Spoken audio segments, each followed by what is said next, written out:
ഏറ്റവും ബഹുമാന്യരായ നാട്ടുകാരെ, നിങ്ങൾക്ക് എൻ്റെ സ്നേഹാഭിവാദ്യങ്ങൾ. നാം ഏവരും വളരെ അധികം ഗൗരവത്തോടെ മനസ്സിലാക്കുകയും ഉൾക്കൊള്ളുകയും ചെയ്യേണ്ടുന്ന സുപ്രധാനമായ ഒരു വിഷയത്തെ പുരസ്കരിച്ചാണ് ഇന്ന് ഞാൻ സംസാരിക്കുന്നത്. മാനവരാശി അതിന്റെ ആദ്യം മുതൽ ഒട്ടനവധി ദുരന്തങ്ങളും വൈതരണികളും കടമ്പകളും നേരിടുകയും ആ പ്രതിസന്ധികൾ അഖിലവും നിഷ്പ്രയാസം തരണം ചെയ്യുകയും ചെയ്തിട്ടുണ്ട്. എന്നാൽ നാം രക്ഷപ്രാപിക്കാൻ ഒരു വഴിയും പഴുതും കാണാതെ പരിഭ്രാന്തിയോടെ വിറങ്ങലിച്ചു നിൽക്കുന്ന ഭീകരവും ബീഭത്സവുമായ ഒരു മഹാമാരിയാണ് നമ്മുടെ സമൂഹത്തെ കാർന്ന് തിന്നുന്ന ലഹരി എന്ന കൊടും വിപത്ത്. മദ്യവും മയക്കുമരുന്നുമൊക്കെ ഉപയോഗിച്ചു തുടങ്ങുന്ന പ്രായം മുൻപത്തേക്കാൾ ഭയാനകമായി താഴേക്ക് വന്നിരിക്കുന്നു. 16ഉം 17ഉം ഒക്കെ ആയിരുന്നത് ഇപ്പോൾ 12ഉം 14ഉം വയസ്സായി കുറഞ്ഞിരിക്കുന്നു.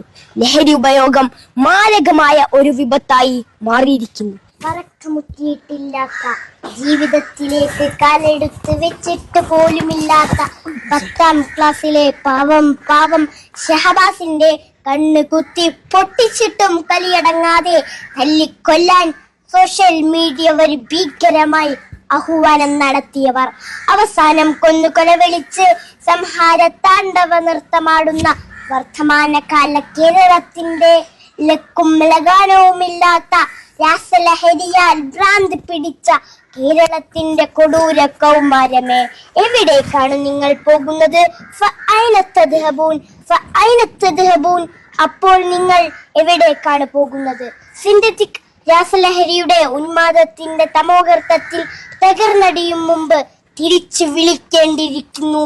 ഈ സമൂഹത്തെ തിരിച്ചു നടത്തേണ്ട കാലം ഭീകരമായി അതിക്രമിച്ചു പോയിരിക്കുന്നു. ഈ അടുത്ത ദിവസങ്ങളിൽ സോഷ്യൽ മീഡിയ അടക്കി ഭരിച്ചൊരു വീഡിയോയാണ്, വലിയ കൺകുളിർമ നൽകുന്നൊരു വീഡിയോയാണ്. ആ 2 മക്കളും, അതിലെ ചെറിയ കുട്ടി ഓൾറെഡി ചെറുതാണ്, പക്ഷെ അതിന്റെ ഒരു മൂത്ത കുട്ടിയും ചെറുതാണ്. അതെ അതെ, 2 ആൺകുട്ടിയും ഒരു പെൺകുട്ടിയും. മാഷാ അല്ലാഹ്, അവരുടെ ആ ഒരു അവതരണം, ആദ്യം അവതരണത്തെ സംബന്ധിച്ച് പറയുകയാണെങ്കിൽ അതൊരു ഹൃദ്യമായ അവതരണമാണ്. ഒരു പ്രസംഗത്തിന് വേണ്ടിയുള്ള ഒരു അവധാനത, അതുപോലെ തന്നെ സാഹിത്യം കലർന്ന ഒരു സംസാരം, അതുപോലെ തന്നെ ആളുകളെ ചിന്തിപ്പിക്കുമാർ അവരുടെ ഒരു ആംഗ്യങ്ങൾ, ആക്ഷനുകൾ, ശരീരഭാഷ, ഇതൊക്കെ ആ കുട്ടികൾ വളരെ കൃത്യമായി മെയിൻറ്റെയിൻ ചെയ്തിട്ടുണ്ട്.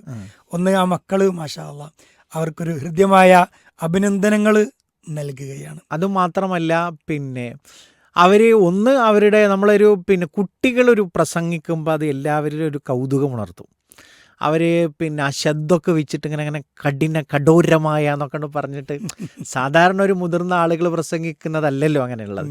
ഇപ്പം നമ്മളെ പണ്ഡിതന്മാരുടെ പ്രസംഗങ്ങളും അങ്ങനെയൊക്കെ കേൾക്കുന്നതിനേക്കാൾ ഒരു ഉപരിയായിട്ട് ഇതിലൊരു വശ്യത നമുക്ക് വരുന്നത് എന്താ വെച്ചെങ്കിൽ ഇങ്ങനെ ഓരോന്നിങ്ങനെ കട്ടിക്കുറച്ച് അങ്ങനെയൊക്കെ പറഞ്ഞ അങ്ങനെ പറയേണ്ട ആക്ഷനും അവരുടെ മറ്റേ ആ ഒരു മസിൽ പിടുത്തൊക്കെ കാണുമ്പോൾ ആ ഒരു പ്രസംഗം അത് ഭയങ്കര നമുക്ക് ആരും ഒന്ന് ആകർഷിക്കുന്ന ഒരു കാര്യമാണ്. പിന്നെ രണ്ടാമത് അവർ തിരഞ്ഞെടുത്ത വിഷയം, അത് സമൂഹത്തിൽ ഇന്ന് ചർച്ച ചെയ്യപ്പെടുന്ന ഒരു കാലിക പ്രസക്തമായിട്ടുള്ള ഒരു വിഷയമാണ് അവർ തിരഞ്ഞെടുത്തിട്ടുള്ളത്. മാത്രമല്ല പ്രസംഗത്തിൽ സാധാരണ ഈ മക്കളിൽ സംഭവിക്കുന്ന ഒരു സംഗതി വെച്ചാൽ കാണാതെ ബൈഹാർട്ട് പഠിച്ചാൽ അത് എവിടെയെങ്കിലും സ്റ്റക്കാവും. അത് സ്റ്റക്കാകുന്നതാണ് അതിൻ്റെ ഒരു ഇമ്പം. അപ്പോൾ നമ്മളങ്ങനെ സ്റ്റക്കായിട്ട് നിന്നിട്ട് കുട്ടി ഇങ്ങനെ ആലോചിച്ചിട്ട് ഇനിയിപ്പോൾ എന്താണെന്നുള്ളത് ഇങ്ങനെ ആലോചിക്കുന്നതാണ് അതിൻ്റെ ഒരു ഇമ്പം. പക്ഷെ ഇത് എവിടെ സ്റ്റക്കായില്ല. ആ 2 കുട്ടികൾ ഇപ്പോൾ ഇക്കാക്ക അവതരിപ്പിച്ചതിനേക്കാൾ ഉഷാറായിട്ടാണ് കുഞ്ഞുമോള് അവതരിപ്പിച്ചത്.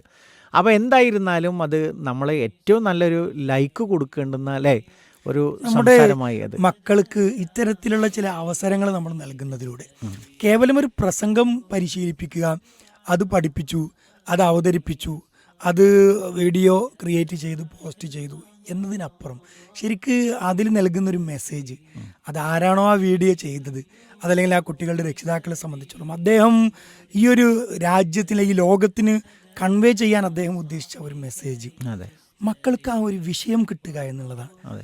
മക്കൾക്ക് ആ ഒരു കാലിക പ്രസക്തമായ വിഷയത്തെ സംബന്ധിച്ചുള്ള കൃത്യമായ ധാരണ അവർക്ക് ഉണ്ടാക്കിയെടുക്കുക എന്നുള്ളതാണ്. വലിയ ഒരു മുതിർന്ന ഒരാൾ ലഹരിയെപ്പറ്റിയും വാദോരാതെ സംസാരിക്കുന്നതിനപ്പുറത്ത് ആ കുട്ടികൾ സംസാരിക്കുന്നത് അവരുടെ പ്രായത്തിലുള്ള ആളുകൾക്ക് പെട്ടെന്ന് അത് ശ്രദ്ധിക്കുകയും ആ ലഹരിയുടെ നിത്യോപയോഗത്തിൻ്റെ പ്രശ്നവും അതിൻ്റെ ഭയാനകതയും അതിൻ്റെ ഭീകരതയും ഒക്കെ ബോധ്യപ്പെടും കുട്ടികളെ സംബന്ധിച്ചിടത്തോളം. മാത്രമല്ല അവർ പറഞ്ഞ ആ വേർഡ് കൂടി, അതാണ് അതിലൊരു കൗതുകം, സിന്തറ്റിക് ലഹരി. ചിലപ്പോൾ ആ പറഞ്ഞ മോൾക്ക് ചിലപ്പോൾ സിന്തറ്റിക് ലഹരി എന്താന്നുള്ളത് ചിലപ്പോൾ അറിയ പോലും ഉണ്ടാവുമെന്ന് അറിയില്ല, ചിലപ്പോൾ അറിയാതിരിക്കാം. പക്ഷെ അത് പറയുമ്പോൾ നമുക്കൊരു കൗതുകം, സിന്തറ്റിക് ലഹരി ഇതൊക്കെ പറയുമ്പോൾ ആ ഒരു ആക്ഷനൊക്കെ എടുത്തിട്ട് പറയുന്നതോടുകൂടി ആ കുട്ടികളിലുണ്ടാകുന്ന ആ ഒരു കുട്ടിത്തണ്ടല്ലോ അത് ഭയങ്കര ഒരു കൺവേ ആയി. മാത്രമല്ല ഒരാളുടെ ഒരു പിന്നിലുള്ള ഒരു അണിയറ പ്രവർത്തനം അതിലുണ്ടാകും. ഈ സർഗാത്മക കഴിവുകളിൽ വളരെ പ്രധാനപ്പെട്ട ഒന്നാണ് ഭാഷണം എന്നുള്ളത്. അതെ, അല്ലമഹുൽ ബയാൻ, അല്ലാഹു വിശുദ്ധ ഖുർആനിൽ പറഞ്ഞല്ലോ, ബയാൻ അവരെ പഠിപ്പിച്ചു. അപ്പം നമുക്ക് നമ്മുടെ മനസ്സിൽ രൂപപ്പെടുന്ന ചിന്തകളെ മറ്റുള്ളവർക്ക് അത് കൺവേ ചെയ്യാനുള്ള ഒരു ഇതാണ് ബയാൻ. അത് ഭാഷണം, ആശയവിനിമയം.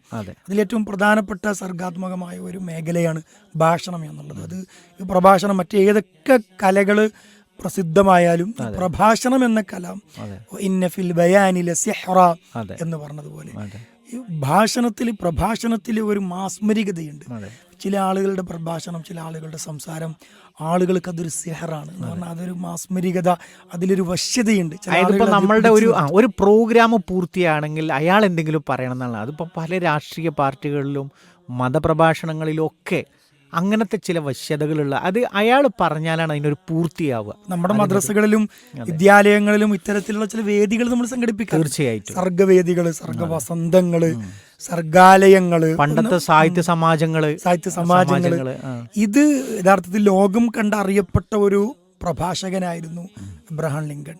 അദ്ദേഹത്തിന്റെ ചെറുപ്പകാലത്തിലെ ചരിത്രങ്ങളെ പറ്റി പറയുന്നുണ്ട്. അദ്ദേഹം ആരുമില്ലാതെ മരങ്ങളോടും കണ്ണെത്താ ദൂരത്തേക്ക് ഒഴുകി നടക്കുന്ന പുഴയോടും ഒക്കെ അങ്ങനെ പ്രസംഗിക്കുമായിരുന്നു കുട്ടിയായിരിക്കുമ്പോൾ. അപ്പോൾ പിന്നീടാണ് അദ്ദേഹം ലോകം കണ്ടറിയപ്പെട്ട ഒരു പ്രഭാഷകനായി മാറുന്നത്. അപ്പോൾ ഈ മക്കൾക്ക് നല്ല ഒരു ഭാവി അള്ളാഹു പ്രദാനം ചെയ്യട്ടെ എന്ന് പ്രാർത്ഥിക്കുന്നതോടൊപ്പം നമ്മുടെ മക്കളൊക്കെ അവർ മാതൃക ഉൾക്കൊണ്ട് നമ്മുടെ മക്കളുടെ സർഗാത്മക കഴിവുകളെ പരിപോഷിപ്പിക്കുന്നതോടൊപ്പം നാടിനും നാട്ടുകാർക്കും സമൂഹത്തിനും രാജ്യത്തിനും എല്ലാ നിലക്കും ഉപകാരപ്പെടുന്ന മക്കളാക്കി വളർത്താനുള്ള ഒരു പ്രേരണ കൂടി ഈ ഒരു വീഡിയോയിലൂടെ നമുക്ക് പകർന്ന്. മാത്രമല്ല ശ്രോതാക്കൾക്ക് ശ്രദ്ധിക്കപ്പെടേണ്ടുന്ന ഒരു കാര്യം എന്ന് പറയുന്നത് ഈ രണ്ട് കുട്ടികളുടെ ഇത്തരത്തിലുള്ള ഒരു പെർഫോമൻസിന്റെ പിന്നിൽ ഒരു അദൃശ്യകരങ്ങളുണ്ട്. തീർച്ചയായും അത് ചിലപ്പോൾ അവരുടെ ഉമ്മയാകാം, ചിലപ്പോൾ അവരുടെ ഉപ്പയാകാം, അല്ലെങ്കിൽ അവരുടെ ആരെങ്കിലും ഒരു റിലേറ്റീവ്സ് ആയിരിക്കാം. അപ്പോൾ എന്തായിരുന്നാലും അവർക്ക് കൂടി ഇതിൻ്റെ ഒരു ബിഗ് സല്യൂട്ട് എന്തുണ്ട് ഷെയർ ചെയ്യപ്പെടേണ്ടതാണ്. കാരണം മക്കളെ ഇത്തരത്തിൽ ഇപ്പോൾ എന്തൊക്കെ വർത്തമാനങ്ങൾ അവർ പറഞ്ഞത്, കടുകട്ടി പ്രയോഗങ്ങൾ പോലും അവർ വളരെ ലാളിത്യത്തോടു കൂടിയാണ് അവിടെ അവതരിപ്പിക്കപ്പെട്ടത്. അപ്പോൾ എന്തായിരുന്നാലും അവർക്ക് കൂടി എന്തുണ്ട് ഇതിലൊരു പങ്കുണ്ട് എന്നൊരു കാര്യം പ്രത്യേകമായിട്ട് ഓർമ്മപ്പെടുത്തുകയാണ്.